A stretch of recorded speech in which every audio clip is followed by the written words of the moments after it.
Louisiana Beer Reviews Shiner Bock Revisited. This is a special edition. It's been a good while since I've reviewed it.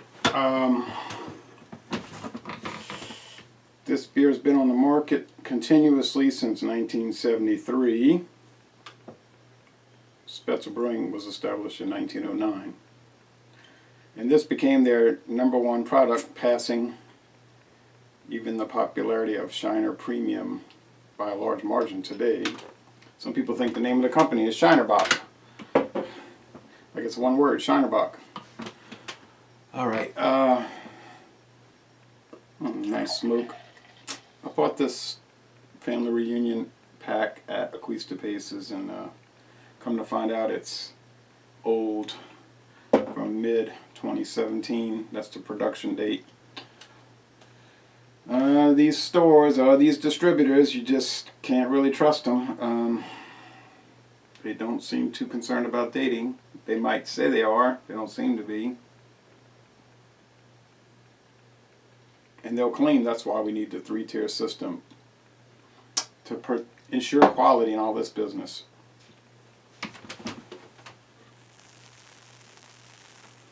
Well, then do it, ensure quality. Don't let me buy a beer that's a year old, from the production date. 4.4% alcohol, not really a true Bock. Maybe if it was 5.4, it's more like a Vienna lager, okay, similar to, say, Victoria from Modelo. It's a reddish brown appearance, more red with the sun shining through it than shining at it, but it's still pretty red from that direction. Very popular in Texas. I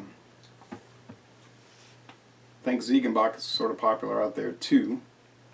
Michelob Amber Bock. Those are Ziegenbach, Amber Bock. Those aren't really much of a Bock either. I think they're more of a,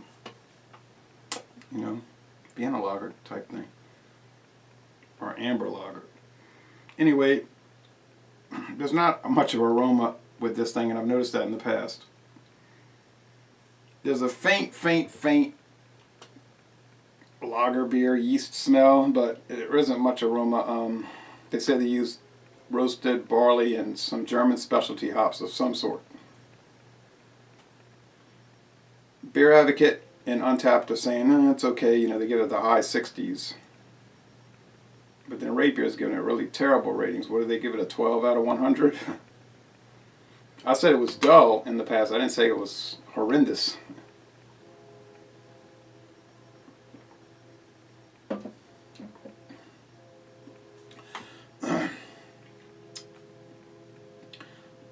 It might taste a little old.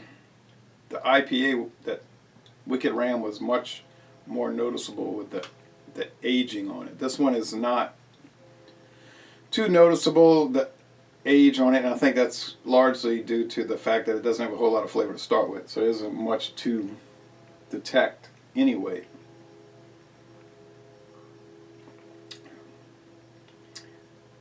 Now the undertaste is a little caramel, a little maybe tea, coffee-like tea, more like caramel, a little nuttiness, a low medium body, and a pretty crisp finish, I guess. Medium dry finish. It's very, very mild, okay? And I can see why it's so popular in Louisiana and Texas and maybe in your state, because it would attract light beer drinkers, because they are used to very low profile flavors and aromas. And this could appeal to them as more of a specialty beer, like a step up in the beer world, but not for a whole lot of money, if any more money, maybe a little more at a bar. I like how a lot of times the bar rooms will list this and Blue Moon as imports. And I'll tell them, why are you listing that as an import? It comes from Texas. Well, that's what they put on the menu.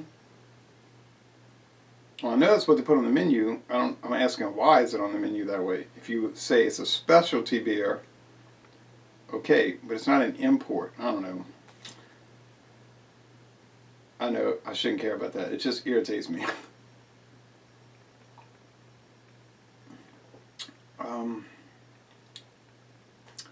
It's okay. I'm picking up like corn or something. Like they must have, and they'll start. I think when they get old, they start to break apart, and maybe the corn syrup, if they use a filler, will start showing up more. I never do give. Maybe in the past I gave it a higher rating, but now I just see it as like a C, average. The aroma is kind of nice, but the flavor to me is just too dull. I don't know. I think some light beers have more flavor. Like, say, they don't have more aroma. They have a different aroma. Maybe they have as much aroma. Okay, so it's more roasted aroma. It's, I think, Bud Light, Coors Light, and Miller Light really have as much flavor, if not more. I mean, it's a different type, I know. Sorry, but anyway, it's okay. It's average. It's not as bad as Rate Beer's saying, but it's kind of like what Beer Advocate's saying. Okay. It's an okay beer, but I certainly wouldn't pay. I wouldn't pay $7.99 for a 6-pack of it, but I know people that love this beer. They say, man, I love that Shiner Bock. But I don't make a big thing out of it. I'll just say, oh, okay. I've had that. When I was like 28 years old, I would have said, oh, that's bad, I don't like that beer, and admonished them or something, but I was like, don't have the social skills maybe at that age and you're trying to just make conversation and be honest, you're not trying to say bad things to them or insult them. People are going to take it that way, right? You don't realize. Oh, well. Of course, at that age, if they say it to you about something, then you might get mad, right? Like, hey, that's my favorite movie. What are you talking about? Anyway, blah, blah, blah, blah. All right, so once again, average. It's okay. I'd be curious to see what you think about it. So y'all come on down to Southeastern Louisiana.